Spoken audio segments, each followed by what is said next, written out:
Bueno, como siempre, les doy la bienvenida a las pantallas del mostrador. Hoy día vamos a tener una conversación con la presidenta de la Comisión Interamericana de Derechos Humanos, la abogada Antonia Urrejola, primera mujer chilena en presidir este organismo que vela por los derechos humanos en el continente y que también se ha desempeñado como consultora en diversos organismos internacionales. Antonia, muchas gracias por su tiempo, por la conexión, por conversar con nosotros. No, muchas gracias a ustedes por invitarme. Bueno, este mes conmemoramos el Día Internacional de los Derechos Humanos y precisamente su intervención en el Consejo Permanente de la OEA grafica muy bien cuáles son las principales alertas y desafíos regionales en esta materia, particularmente en este contexto de pandemia y cómo se ha agudizado la crisis para algunos sectores de la población, ¿cierto? Pandemia que ha puesto de manifiesto la desigualdad estructural en muchos países en la región. Entonces me gustaría partir por ahí. Como presidente de la comisión, ¿cuál es su mirada al respecto? La profundización de esta desigualdad, los riesgos para los derechos humanos. Partamos por el tema de las mujeres, los aumentos en los casos de violencia de género. ¿Cómo ha podido monitorear la situación en el continente? Bueno, a ver, yo creo que lo primero es decir que, bueno, la pandemia obviamente ha golpeado a todo el mundo, pero tiene un particular impacto en América Latina, porque América Latina es el continente más desigual y en las sociedades con mayores desigualdades, cuando existen emergencias sanitarias o crisis de derechos humanos, hay un impacto diferenciado para los grupos más vulnerables. Entonces, estando en un continente del nivel de desigualdad que tiene América Latina, con una pandemia que ha acentuado esa desigualdad, pobreza y exclusión estructural, obviamente los grupos más vulnerables son los que van a ser más impactados por la pandemia. Y de esa perspectiva, una de las preocupaciones que hemos tenido desde la Comisión ha sido la situación que ya venía de antes, de la violencia física, sexual contra las mujeres y la violencia de género en general, diría más bien yo, contra las mujeres y las niñas y adolescentes. Y bueno, durante el periodo de confinamiento, lo que la Comisión vio a través de sus mecanismos de monitoreo es que en el confinamiento muchas mujeres y muchas niñas y adolescentes quedaron confinadas con los propios agresores y hubo un aumento de la violencia intrafamiliar y de la violencia sexual. Pero además, junto con eso, lo que hemos visto en el último año y 2 años es también un aumento de los feminicidios. Antes de conectarme acá, vi que justo hoy día en Chile apareció un nuevo caso de feminicidio. La CEPAL habla del año pasado, más de 4.000 mujeres en el continente, en América Latina, que son víctimas de feminicidio. Esa cifra es una cifra inaceptable, la verdad, inaceptable en estos tiempos.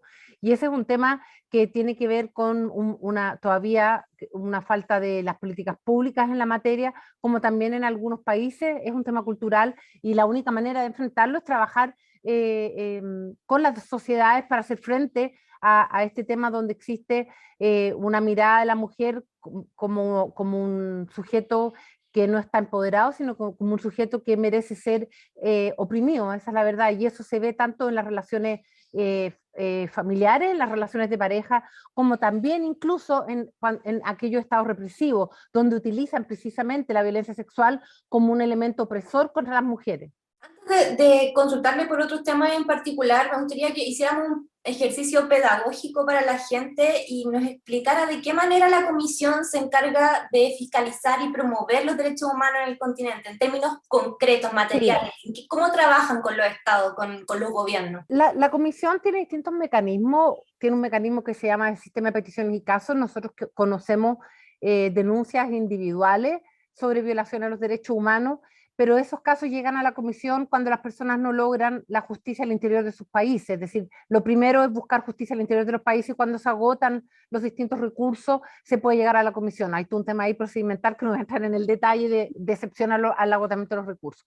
Pero el sistema de peticiones y casos es un mecanismo que es fundamental porque además a través del sistema de peticiones y casos no solo se enfrenta una violación particular a una persona, a un grupo de personas o a un colectivo, en el caso de los pueblos indígenas, por ejemplo, sino que también se busca un efecto transformador a través de las reparaciones. Este efecto transformador tiene que ver con atender a las situaciones de las víctimas en concreto, pero también dar cuenta y enfrentar cuáles son los problemas estructurales que permitieron esas violaciones. Entonces, muchas veces a través del sistema de peticiones y casos, la Comisión hace informes de fondo donde le recomienda al Estado no solo reparar a la víctima en cuestión, sino también tomar un conjunto de medidas estructurales, modificaciones de políticas públicas, modificaciones constitucionales, modificaciones legales.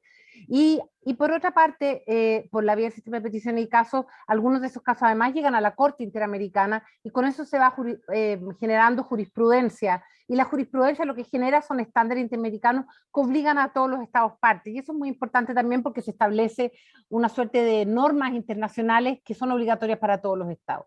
Por otra parte tenemos lo que son las medidas cautelares. Las medidas cautelares lo que buscan es proteger la integridad de las personas que están en una situación de gravedad y urgencia que requiere que la Comisión tome una medida para que el Estado establezca a su vez medidas especiales de protección. Eso es en casos concretos, no van al fondo del asunto, pero sí nosotros tenemos muchas medidas cautelares de protección, sobre todo en el actual contexto de agravamiento de la situación, por ejemplo, de las personas defensoras de derechos humanos o los periodistas independientes.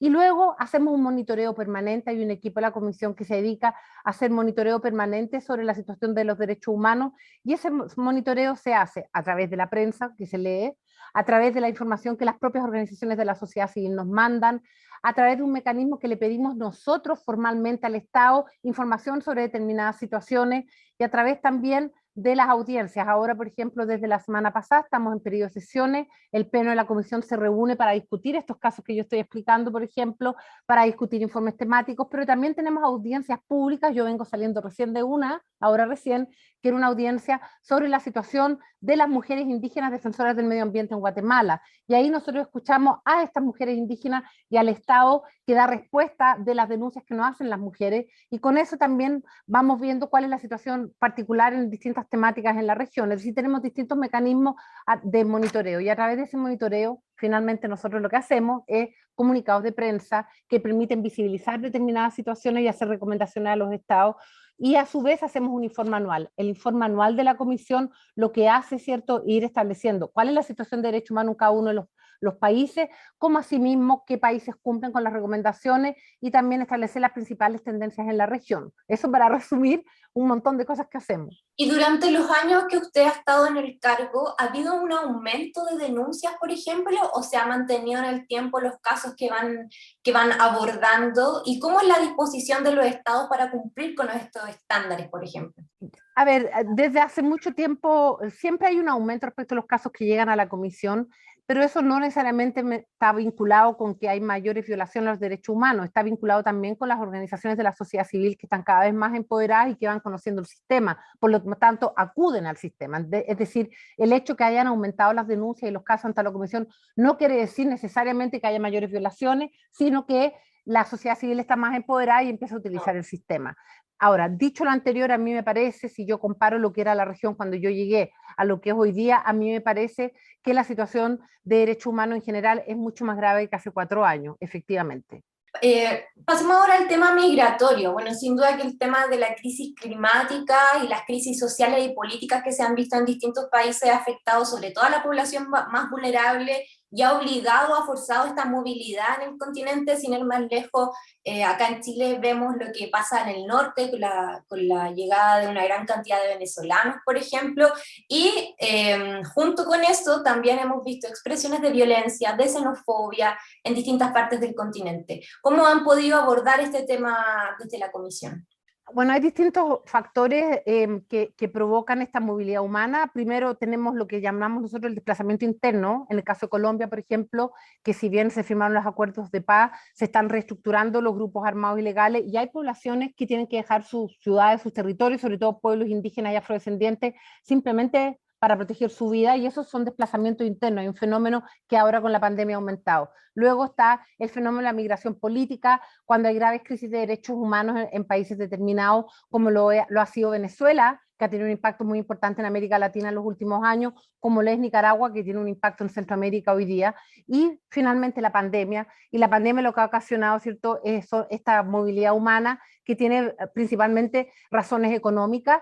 Y ahí nosotros, bueno, recientemente acabamos de aprobar una resolución sobre movilidad humana estableciendo ciertos estándares que son los estándares que existen sobre el tema migratorio, la obligación de los estados de establecer políticas inclusivas y solidarias. Pero la Comisión, además, el principal llamado que ha hecho es la necesidad de que los estados se coordinen en el tema migratorio y establezcan un plan que sea basado en la solidaridad y la cooperación internacional. No puede ser, ¿cierto? Por ejemplo, pongo el ejemplo de Nicaragua, yo soy relatora de Nicaragua, que la mayor parte de los nicaragüenses que tienen que dejar Nicaragua por razones políticas y de derechos humanos, la mayor concentración de esa migración la tenga que llevar Costa Rica. Ahí hay un llamado también a la solidaridad internacional, ya que los estados se pongan de acuerdo para poder hacer frente a la política migratoria. Para los estados es difícil recibir grandes grupos de población, sobre todo cuando estamos en crisis económica como ha dejado la pandemia, pero también hay una obligación, o sea, quienes están migrando no migran porque tienen ganas de dejar su casa,